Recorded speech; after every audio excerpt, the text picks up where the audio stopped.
আমাদের দেশের জাতীয় নিরাপত্তা, আমাদের সার্বভৌমত্ব এবং জনমতকে উপেক্ষা করে কোনোভাবে এই চুক্তি করা যাবে না। এই দুটি চুক্তিতে কি আছে, এটি কাদের স্বার্থে, কেন এই চুক্তি এবং এই চুক্তিতে আমাদের দেশের কি লাভ হবে? দীর্ঘদিন ধরে রাজপথে লড়াই সংগ্রাম করে আসছি আমাদের দেশের স্বাধীনতা সার্বভৌমত্ব রক্ষার জন্য।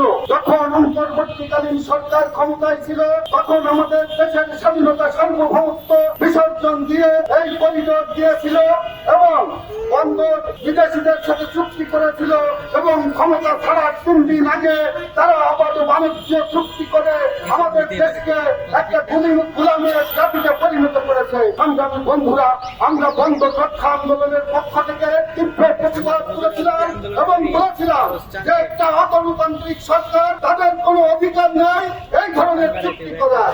আমরা এই নির্বাচনের মাধ্যমে আশার আলো দেখেছিলাম যে নির্বাচিত সরকার ক্ষমতায় আসলে এই যে জনবিরোধী অগণতান্ত্রিক যে চুক্তিগুলো সম্পাদন করেছে এই বর্তমান সরকার এই চুক্তিগুলোকে বাতিল করবে। কিন্তু আমরা অত্যন্ত দুঃখের বিষয় লক্ষ্য করলাম, আমরা বারবার বলার সত্ত্বেও, এদেশের জনগণ বারবার বলা সত্ত্বেও ওই জাতীয় সংসদে এই চুক্তিগুলো বাতিল করা হলো না।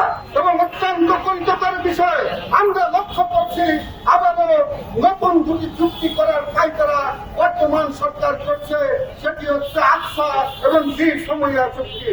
সংগ্রামী বন্ধুরা, আমরা বন্দর রক্ষা আন্দোলনের পক্ষ থেকে স্পষ্ট করে বলতে চাই, এই দুটি চুক্তিতে কি আছে, এটি কাদের স্বার্থে, কেন এই চুক্তি এবং এই চুক্তিতে আমাদের দেশের কি লাভ হবে, এটি জনগণকে স্পষ্ট করা ছাড়া এই চুক্তি করা যাবে না।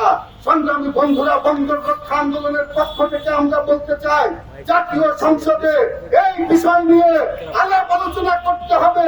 প্রত্যেকটা বিষয়ের তর্ক বিতর্ক আমরা আশা করছি এবং আমাদের দেশের জাতীয় নিরাপত্তা, আমাদের সার্বভৌমত্ব এবং জনমতকে উপেক্ষা করে কোনোভাবে এই চুক্তি করা যাবে না।